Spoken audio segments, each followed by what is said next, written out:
Admiral Jake Morrison stood on the bridge of the human flagship Defiance, watching the stars streak past as they traveled home from Kepler Prime. The diplomatic mission to the Galactic Council headquarters should have been routine. Humanity had been members of the Council for 15 years now, contributing ships, resources, and soldiers to keep peace across the galaxy. But something felt wrong. Dr. Lisa Kane hurried onto the bridge, her face pale with worry. She carried a data pad in her shaking hands. Lisa had served as Earth's chief scientist and diplomatic advisor for the past 5 years. She knew alien politics better than anyone else on the ship. "Admiral, we have a serious problem," Lisa said, her voice barely above a whisper. "I found something in the Council's communication networks, something they didn't want us to see." Jake turned from the viewing window. He had commanded human fleets for 12 years and trusted his instincts. Those instincts had been screaming warnings for the past week. "Show me." Lisa activated her datapad, displaying rows of encrypted messages. "These are communications between the Vorthon Empire and the Zeph Collective. They've been planning something for months, maybe years." The Vorthons were large reptilian creatures who controlled nearly 30 star systems. Their ships were powerful, and their weapons could pierce most known armor. The Zeph Collective was even more dangerous, an insect-like species with hive minds that could coordinate attacks across vast distances. "What kind of planning?" Jake asked, though he already feared the answer. "They've been studying our military tactics, our ship designs, our weapon systems. Every time we helped the Council in a battle, they were watching us, learning our weaknesses." Lisa's hands trembled as she scrolled through more data. "Admiral, they're not our allies. They never were." Before Jake could respond, alarms began, blaring throughout the ship. Captain Ben Hayes' voice crackled over the communication system from his reconnaissance vessel Vengeance. "Admiral Morrison, we've got a massive fleet moving toward the Sol system. I count over 300 ships from at least 12 different species. They're all heading straight for Earth." Jake felt his blood turn cold. "How long until they reach our home system?" "At their current speed, maybe 18 hours. Sir, these ships are armed with weapons I've never seen before. They look specifically designed to counter our shield technology and plasma cannons." The pieces fell into place in Jake's mind like a deadly puzzle. The Council had spent 15 years studying humanity, learning their strengths and weaknesses. Now they were making their move. "All ships maximum speed to Earth," Jake ordered. "Send emergency signals to every human colony and military base. We're going home." But even as the Defiance and her escort ships pushed their engines to the limit, Jake knew they might be too late. The Council fleet had a head start, and their ships were faster than most human vessels. Hours passed in tense silence. The crew worked frantically to squeeze every bit of speed from their engines. Jake stood on the bridge, watching the stars and praying they would reach Earth in time. Then the first reports started coming in. "Admiral, we're receiving distress signals from the Jupiter mining stations," the communications officer announced. "They're under attack. Heavy casualties." More reports followed quickly. The research facilities on Mars were being bombed. The defensive platforms around Saturn were falling one by one. Millions of human civilians were dying, and there was nothing Jake could do to stop it. "Sir, we're getting a transmission from Luna Base," another officer called out. "Colonel Amy Foster is requesting immediate evacuation support." Jake clenched his fists. Amy Foster was one of their best tactical commanders. If she was calling for evacuation, the situation on Earth's moon was desperate. "Tell Colonel Foster we're coming as fast as we can," Jake replied. "How long until we reach the outer system?" 6 hours, Admiral." 6 hours. Jake knew it might as well be 6 years. The Council forces would have total control of Earth's space by then. Dr. Lisa Kane appeared at his side again. "Admiral, there's something else in those communications. The Council leaders believe humans are too dangerous to exist as an independent species. They think our ability to adapt and innovate makes us a threat to galactic stability. So they decided to wipe us out," Jake said grimly. "Not wipe us out, capture us. They want to study human genetics, learn what makes us so adaptable. The surviving civilians are being taken prisoner for research purposes." Jake's anger burned hot and cold at the same time. The Council had betrayed humanity's trust completely. For 15 years, humans had fought and died to protect alien worlds. They had shared their technology and resources freely, and this was how the Council repaid them. Admiral, incoming transmission from Earth, the communications officer announced. Triumph. Main screen flickered to life, showing President Marcus Webb speaking from what looked like an underground bunker. His usually calm face was etched with pain and determination. Admiral Morrison, Earth's orbital defenses have fallen. The Council fleet is demanding our complete surrender. They want all human military forces to stand down and submit to what they call protective custody. Jake wanted to scream. Protective custody was just a polite way of saying slavery. Mr. President, the Defiance and her escort are 6 hours out. We'll fight our way through their lines and— Negative, Admiral, President Webb interrupted. Don't sacrifice your ships in a hopeless attack. We need you to survive what's coming next. Sir? Admiral, I'm authorizing Project Prometheus. It's time the Council learned what happens when they betray humanity's trust. Jake's eyes widened. Project Prometheus was so classified that only a handful of people knew it existed. Whatever it was, the President clearly believed it could turn the tide of battle. Understood, Mr. President. What are your orders? Gather every human ship you can find. Contact the colonies that survived the initial attack. We're going to show these aliens what human vengeance looks like. The transmission ended, leaving Jake staring at a blank screen. Around him, the bridge crew worked with grim determination. Everyone knew their world had changed forever. The Council had made humanity their enemy, and that was a mistake they would regret. As the Defiance raced toward Earth, Jake began planning. The Council thought they understood humans after 15 years of study. They were about to learn how wrong they were. Colonel Amy Foster crouched behind the twisted remains of a defense turret on Luna Base, watching Council ships rain destruction on the moon's surface. Explosions lit up the airless landscape like deadly fireworks. Her tactical computer showed red warnings everywhere. The base's shields were failing and enemy troops would land within minutes. All units fall back to Evacuation Zone 7, Amy ordered through her helmet radio. Civilians first, then wounded, then essential personnel. She had served in the military for 8 years, fighting pirates and rebels across the outer colonies. But nothing had prepared her for this. The Council forces attacked with a coordination that seemed impossible. Fourth-hand heavy cruisers provided covering fire while Zeph assault ships landed troops with surgical precision. Colonel, the main reactor is overloading, Sergeant Dan White reported. If we don't evacuate in the next 10 minutes, this whole section is going to blow. Amy checked her weapon and ammunition. She had maybe 30 rounds left in her plasma rifle. Around her, 24 Marines held defensive positions while the last transport ships loaded with refugees. Copy that, Sergeant. How many civilians are still in the lower levels? About 300, ma'am. Families with children mostly. 300 people who would die if Amy's team failed. She wouldn't let that happen. Take half the squad and get those people to the ships, Amy ordered. I'll hold this position with the rest. Dan hesitated. Colonel, there are too many enemy troops. You can't— That's an order, Sergeant. As Dan led his team toward the lower levels, Amy focused on her tactical display. The Council forces were advancing from 3 directions, trying to surround the evacuation zone. She had 15 Marines against what looked like several hundred alien soldiers. But Amy Foster had not become a colonel by accepting impossible odds. She studied the enemy movements and found what she was looking for, a weak point in their formation. Listen, up, Marines, she said over the radio. We're going to hit their left flank hard and fast. Make them think we have more troops than we do. Keep moving, keep firing, and don't let them pin you down. The counterattack worked perfectly. Amy's Marines struck like lightning, forcing the alien troops to spread out and take cover. It bought precious time for the evacuation, but Amy knew it couldn't last long. Meanwhile, deep underground in Colorado, President Marcus Webb stood in the most secure bunker on Earth. The command center's walls were lined with screens showing the devastation across the solar system. Every few minutes, another human outpost went dark. Mr. President, Admiral Morrison's fleet will reach the outer system in 4 hours, General Paul Carter reported. but our defensive grid is completely compromised.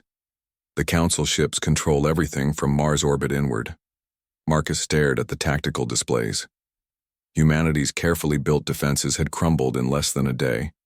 The aliens had known exactly where to strike and how to neutralize Earth's weapons. "What's the status on Project Prometheus?" Marcus asked. General Carter's weathered face showed a grim smile. "All assets are in position, sir. We've been preparing for this possibility for 3 years. Then it's time to activate them. Send the authorization codes."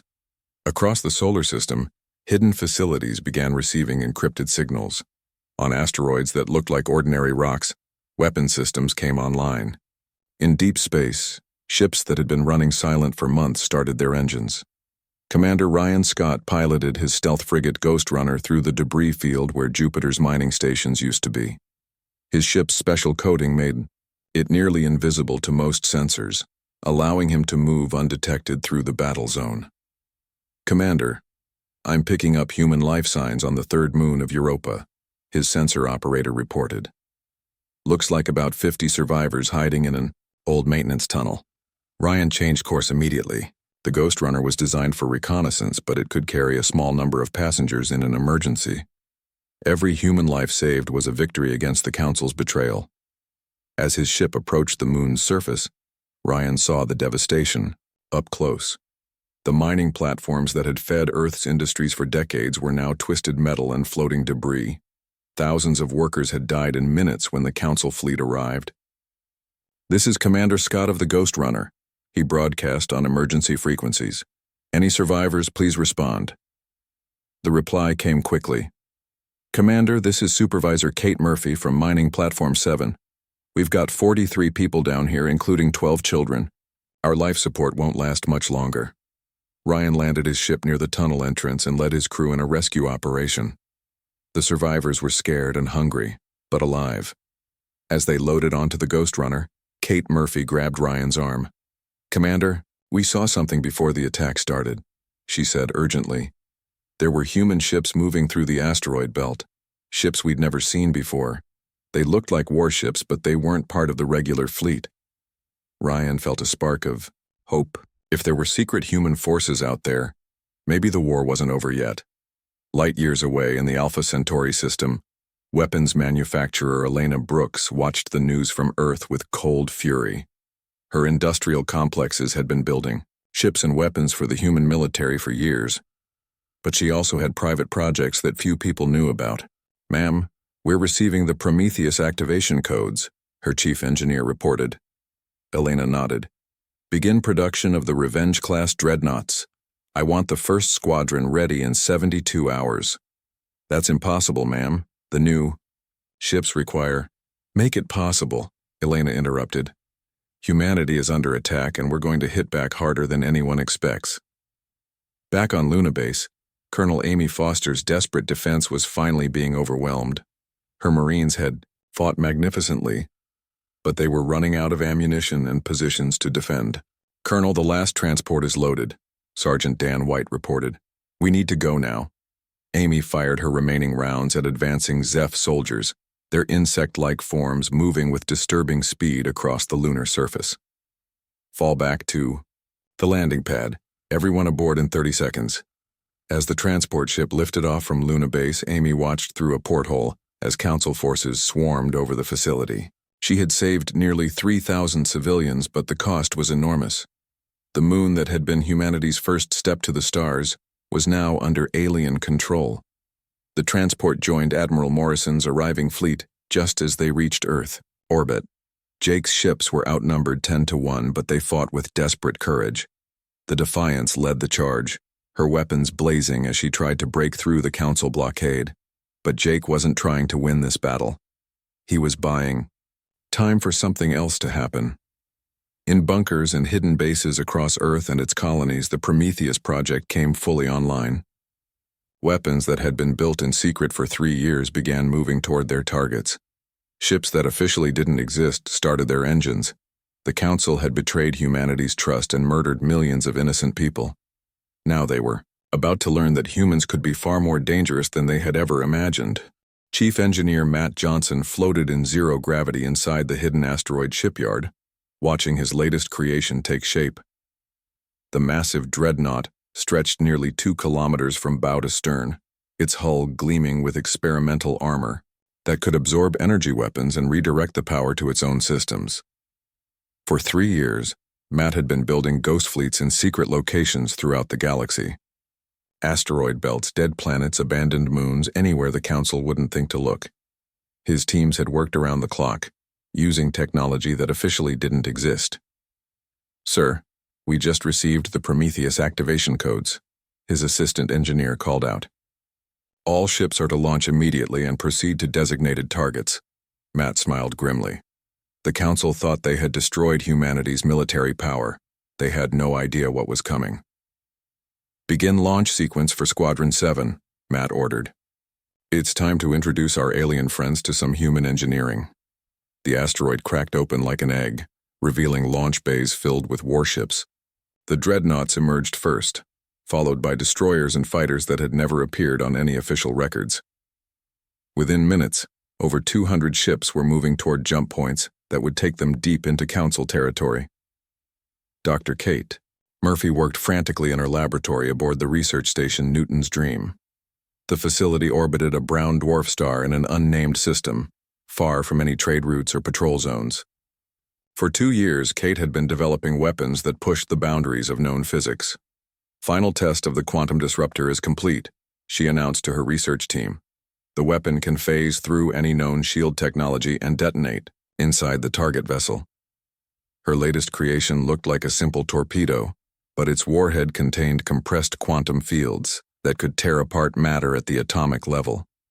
The Council's advanced shields were useless against weapons that ignored the laws of physics. "Dr. Murphy, we're receiving launch orders from Earth Command," her assistant reported. "All disruptor torpedoes are to be loaded onto the new dreadnoughts immediately." Kate nodded. She had built enough quantum disruptors to arm 50 ships. Each torpedo could destroy a vessel 10 times its size. The Council would learn too late that humans fought with more than just conventional weapons. Fleet Admiral Noah Parker stood on the bridge of his mobile command station Retribution, studying tactical displays that showed the entire galaxy. His staff worked at dozens of computer stations, coordinating the most complex military operation in human history. "Admiral, all ghost fleets report ready for operation," his chief of staff announced. "We have assets positioned in 17 star systems." Noah had been planning this moment for 3 years, ever since intelligence reports suggested the Council might betray humanity. While the aliens studied human tactics and weaknesses, Noah had been preparing a response that would shock them to their core. "Begin Phase 1, Noah ordered. "Hit their supply lines first. I want every Council military base and shipyard burning within the next 6 hours." The plan was brilliant in its simplicity. Instead of trying to defend Earth, humanity would attack everything the Council held dear: their colonies, their military bases, their industrial centers. All would burn. On the edge of Vorthan space, Sergeant Claire Davis led her Special Forces team through the corridors of a massive supply depot. The facility contained enough weapons and ammunition to supply an entire fleet, but it was about to become a liability for the Council. "Charges set on the main reactor," Corporal Mike Torres reported. "This whole station will be space dust in 10 minutes." Claire's team had infiltrated 12 Council facilities in the past week, always staying one step ahead of security forces. They moved like ghosts, striking hard and disappearing before the aliens knew what hit them. "Good work, Torres. Let's move to the extraction point." As they made their way to their hidden ship, Claire felt satisfaction at a job well done. The Council had murdered millions of innocent humans. Now they would pay the price for their betrayal. The first phase of humanity's counterattack began exactly as Noah Parker had planned. Across 17 star systems, human ships materialized from nowhere and struck with devastating precision. Council forces found themselves under attack from directions they hadn't known existed. On Kepler Prime, the Council's military leaders watched in horror as their carefully laid plans crumbled. The Vorthon commander hissed in frustration as report after report came in. "Our supply depot at Rigel has been destroyed. The shipyards at Wolf 359 are under attack. We're losing facilities faster than we can count them. The Zeph Collective's hive mind buzzed with confusion. Their intelligence had indicated that humanity's military was concentrated around Earth. These new attacks made no sense according to their analysis. How many ships do the humans have? The lead Zeph asked through its translator device. Unknown, the Vorthan replied. Our estimates were clearly wrong. They must have been building fleets in secret for years. Back in Earth orbit, Admiral Jake Morrison smiled as he received reports from across the galaxy. The Council fleet that had seemed so overwhelming an hour ago was now receiving desperate calls for reinforcement from their home systems. Admiral, several Council ships are breaking off from the blockade, Captain Ben Hayes reported from the Vengeance. It looks like they're heading home to defend their colonies. Let them go, Jake replied. The more ships they pull back, the easier our job becomes. Jake's fleet had taken heavy losses fighting the Council blockade, but they had accomplished their mission. They had bought time for Project Prometheus to begin. Now the real war could start. Chief Engineer Matt Johnson's dreadnoughts reached their first target, a Vorthan military base that controlled shipping routes through 3 star systems. The alien sensors detected the approaching human ships and raised their shields, confident in their defensive technology. They were completely unprepared for Dr. Kate Murphy's quantum disruptors. The first salvo of torpedoes passed through the base's shields like they didn't exist. The quantum warheads detonated inside the station's reactor core, and the entire facility vanished in a flash of brilliant light. Target eliminated, Matt reported to Fleet Admiral Parker. Proceeding to next objective. Similar scenes played, out across Council space. Human ships appeared without warning, delivered devastating attacks, and vanished before defenders could respond. The aliens had spent 15 years studying human military tactics, but nothing had prepared them for this level of coordination and technological surprise. Elena Brooks watched from her command center as the first Revenge-class dreadnoughts rolled off her production lines. The massive ships bristled with weapons that combined human engineering with captured alien technology, creating something more powerful than either species had built alone. Ma'am, Admiral Parker is requesting immediate deployment of Squadron Alpha, her communications officer announced. Tell the Admiral his ships are ready, Elena replied, and remind him that each dreadnought carries enough firepower to level a small moon. The Council had made a fatal mistake when they betrayed humanity. They had assumed that 15 years of observation had taught them everything about human capabilities, but humans were adaptable, creative, and above all vengeful when betrayed by those they trusted. As the second phase of the counterattack began, Fleet Admiral Noah Parker prepared to teach the Council a lesson they would never forget. The aliens wanted to study human genetics and behavior. They were about to get a very close look at human warfare when all restraints were removed. The ghost fleets were moving, the hidden weapons were deployed, and humanity's true military might was about to be unleashed. The Council had started this war with a betrayal. Humanity would finish it with total victory. Captain Alex Turner's stealth squadron moved through the darkness between stars like hunting wolves. His 5 ships had been modified with experimental cloaking technology that made them invisible to every known sensor system. For the past 2 days, they had been systematically destroying Council communication networks across 3 star systems. Target acquired, his weapons officer reported. Council sensor station at coordinates 77 Alpha. Fire quantum torpedoes, Alex ordered. Full spread. The torpedoes streaked through space and passed harmlessly through the station's shields before detonating inside the main computer core.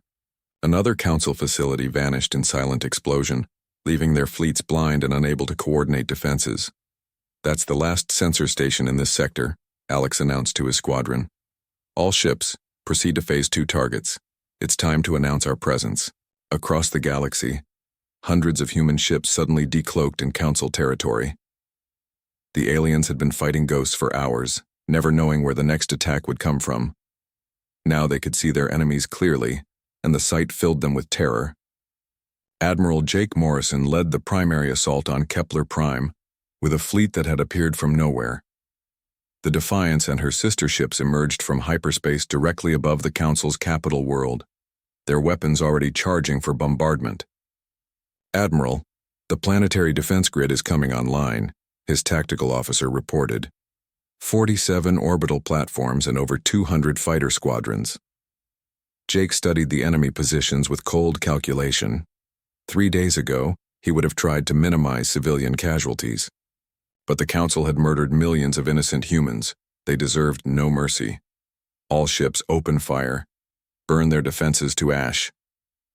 The human fleet unleashed a storm of destruction that lit up Kepler Prime's sky. Quantum disruptors tore through, shield generators while plasma cannons melted armor plating like butter. The Council's most advanced defensive systems crumbled under weapons they couldn't understand or counter.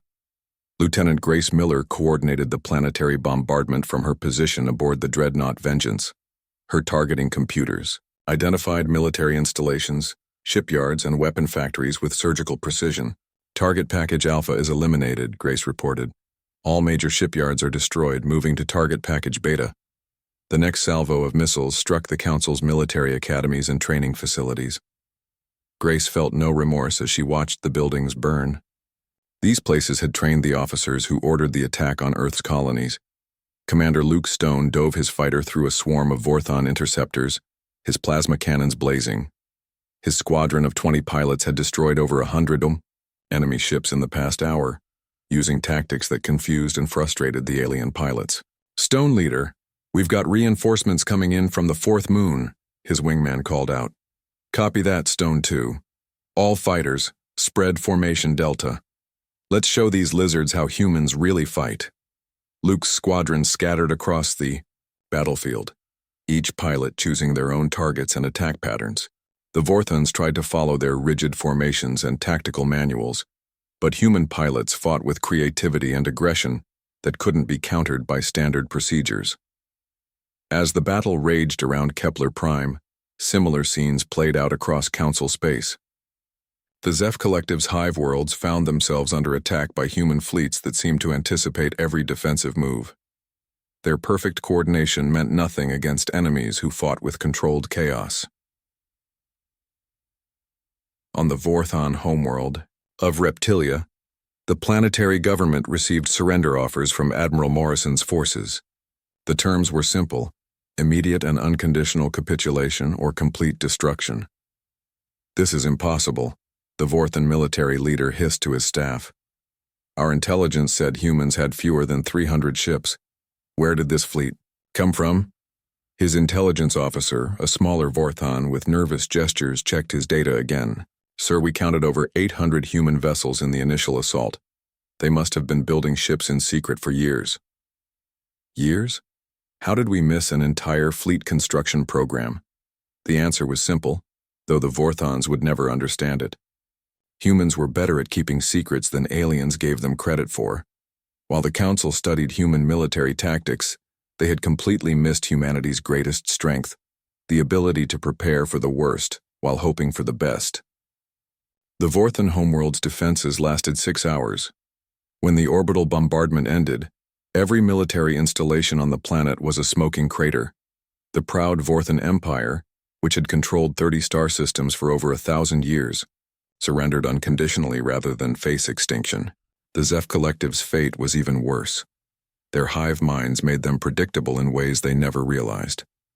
Human tactical computers had studied their coordination patterns and developed counter-strategies that turned their greatest strength into a fatal weakness.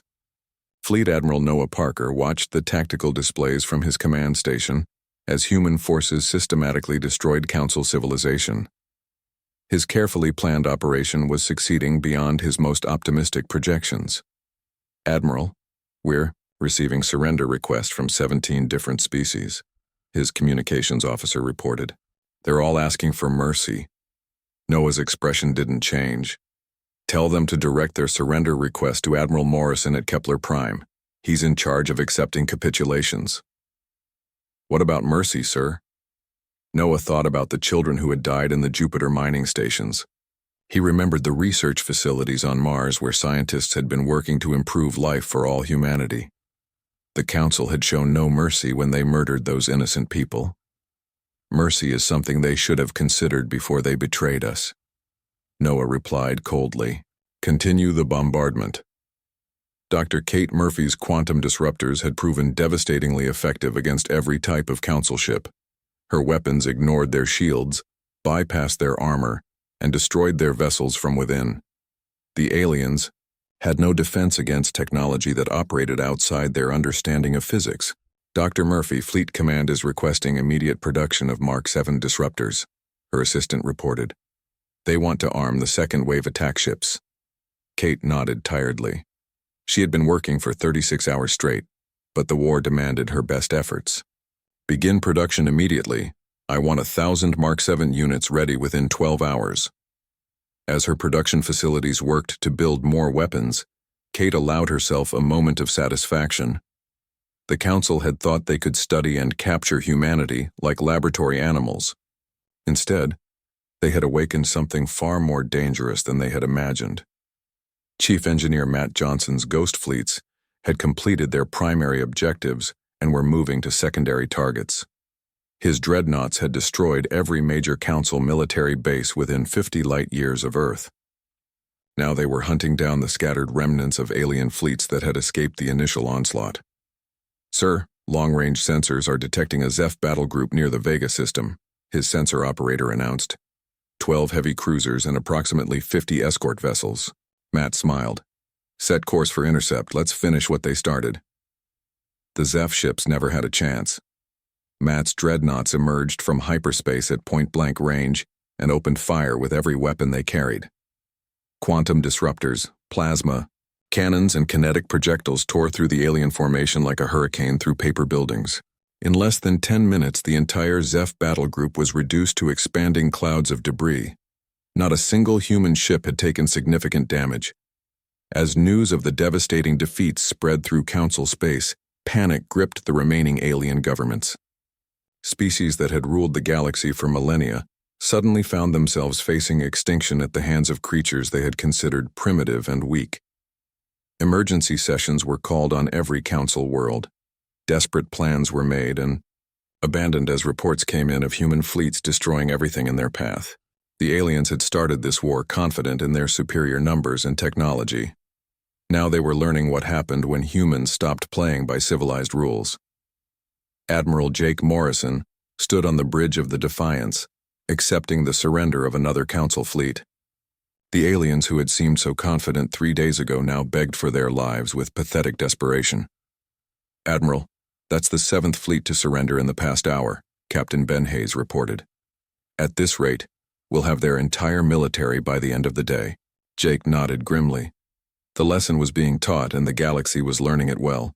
Humanity could be peaceful and cooperative when treated with respect, but when betrayed and attacked, humans became something that nightmares were made of. The Council had wanted to study human nature. Now they understood it perfectly. Admiral Jake Morrison stood in the captured Council chamber on Kepler Prime, watching as the last alien leaders were brought before him in chains. The massive room that had once hosted meetings of galactic importance now served as a human military tribunal. The ornate chairs where Council members had plotted humanity's destruction were occupied by human officers. The Vorthon Supreme Commander, his reptilian scales dulled with defeat, was forced to his knees before Jake's temporary command station. Beside him knelt the Prime Collective of the Zeph, its insect-like features twitching with barely contained terror. You stand accused of crimes against humanity, Jake announced, his voice echoing through the chamber. Mass murder, genocide, and betrayal of treaty obligations. How do you answer these charges? The Vorthon tried to maintain his dignity even in defeat. We acted in the best interests of galactic stability. Humanity was becoming too powerful, too dangerous. Silence, Jake interrupted. You had 15 years to voice concerns through proper diplomatic channels. Instead, you chose murder and betrayal. The time for excuses has ended. Dr. Lisa Kane, now serving as humanity's chief prosecutor, stepped forward with a datapad containing evidence of the Council's crimes. The documentation was overwhelming: recorded communications, attack orders, and plans for human enslavement that painted a picture of calculated evil. The evidence shows premeditated genocide, Lisa announced. The Council spent 3 years planning the complete destruction of human civilization. They targeted civilian populations specifically to maximize casualties and terror. The Zeph Prime Collective buzzed with agitation. We offer complete surrender. Our species will serve humanity faithfully. Please show mercy. Mercy? Jake's voice was ice cold. Did you show mercy to the children on the Jupiter mining stations? Did you show mercy to the scientists on Mars who were working to benefit all species? General Paul Carter entered the chamber, his uniform bearing the insignia of military governor of occupied territories. His job was to oversee the administration of former council worlds, ensuring they never again posed a threat to human interests. Admiral, the occupation forces are in position across all conquered systems, Paul reported. Resistance has been minimal. Most surviving populations are cooperating fully with human authorities. Jake nodded. The speed of the Council's collapse had surprised even him. 3 days of total war had reduced the galaxy's most powerful alliance to broken remnants, begging for survival. Governor Maya Bell approached from the communications station. She had been appointed to oversee the transition of former Council worlds to human administration. Her job was to ensure that alien populations understood their new place in the galactic order. Admiral, we're receiving reports from all occupied worlds, Maya announced.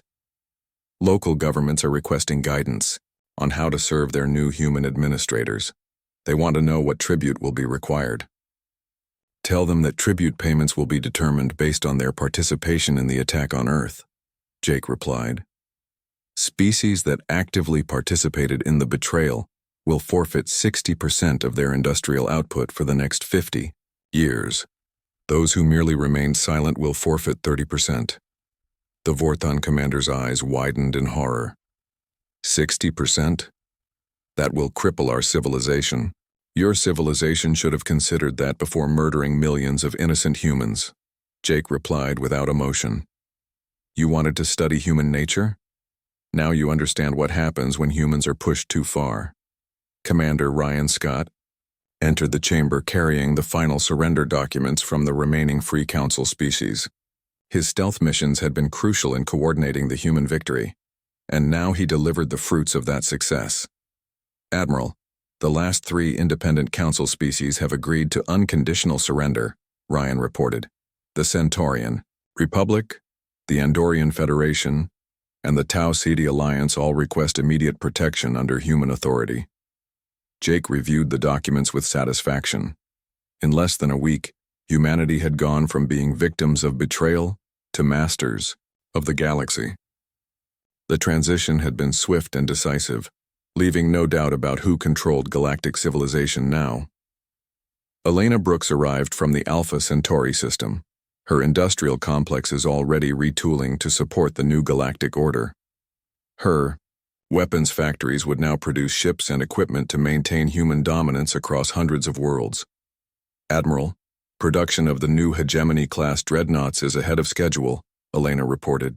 We'll have a fleet of 200 ships within 6 months, more than enough to maintain order across all conquered territories. Dr. Lisa Kane stepped forward again, this time presenting the founding documents of humanity's new government. Admiral, the Human Hegemony Charter has been approved by Earth's leadership. You're authorized to establish permanent human rule over all former Council territories. Jake accepted the documents, feeling the weight of galactic history in his hands. Humanity had never sought to rule the galaxy, but the Council's betrayal had forced this outcome. Now that they held power, humans would use it to ensure such betrayal never happened again. By the authority vested in me by the people of Earth and her colonies, I hereby establish the human hegemony, Jake announced formally. All former Council territories are now subject to human law and human authority. The alien leaders knelt. In the chamber began to understand that their defeat was not temporary. This was not an occupation that would end when passions cooled. Humanity had decided that the galaxy was too dangerous to leave under alien control. Fleet Admiral Noah Parker's image appeared on the main viewing screen, transmitted from his command station orbiting the former Zeph homeworld. His strategic brilliance had made this victory possible, and now he oversaw the consolidation of human power. Admiral Morrison, Phase 3 operations are complete, Noah reported. All major Council military assets have been captured or destroyed. Human fleets control every strategic system within 100 light-years of Earth. Excellent work. Admiral Parker, what about resistance movements? Minimal and decreasing. Most alien populations have accepted the new reality. Those who haven't are being dealt with by local security forces. Jake turned back to the defeated council leaders. Their expressions showed the dawning realization that their ancient civilizations were now subjects of a species they had considered primitive just 1 week ago. You wanted to study human genetics and behavior, Jake said to them. Consider this, your final lesson. Humans can be peaceful, cooperative, and generous when treated with respect. But when betrayed, we become something else entirely. Chief Engineer Matt Johnson's voice crackled over the communications system from his position in deep space. Admiral, the final Ghost Fleet assets are moving into permanent positions. We'll have observation posts and defense platforms in every former council system within the month. The scope of human preparation became clear to the alien leaders as they listened to these reports. Humanity had spent years preparing for this possibility, building secret fleets and weapons while maintaining the facade of peaceful cooperation. The council had been outmaneuvered from the very beginning. Dr. Kate Murphy appeared on another screen, speaking from her research facility. Admiral, I'm ready to begin mass production of quantum disruptors for the hegemony fleet. We'll have enough weapons to arm every human ship within 6 months. Jake smiled coldly at the alien leaders. You see, we learned something important during our 15 years in the council. We learned not to trust species that view cooperation as weakness. Governor Maya Bell approached with the final administrative documents. Admiral, the transition protocols are complete. Human administrators have been assigned to all major worlds. The new tribute system will begin immediately. The Vorthan commander made one last desperate plea. Admiral Morrison, surely we can reach some accommodation. Our species has much to offer the galaxy. Your species had its chance to coexist. Peacefully, Jake interrupted. You chose betrayal and murder instead. Now you'll live with the consequences of that choice. As the formal proceedings concluded, Jake walked to the great window that overlooked Kepler Prime's capital city. Human ships filled the sky, their presence a constant reminder of the new order. In the streets below, alien citizens went about, their daily lives under the watchful eyes of human peacekeepers. The galaxy had learned its lesson. Humanity could be generous friends and valuable allies, but they were absolutely terrible enemies, as the council had discovered too late. Jake thought about the children who had died in the Jupiter mining stations, the scientists who had perished on Mars, and the millions of other innocent humans murdered by council forces. Their deaths had been avenged, and their sacrifice had led to humanity's rise to galactic dominance. The council had betrayed Earth, expecting to study and enslave humanity. Instead, they had awakened something that would rule the galaxy for generations to come. Human civilization would spread to every corner of known space, ensuring that no species would ever again threaten the children of Earth. Admiral Jake Morrison, first ruler of the human hegemony, looked out at his new empire and smiled. The lesson had been taught. The galaxy would remember.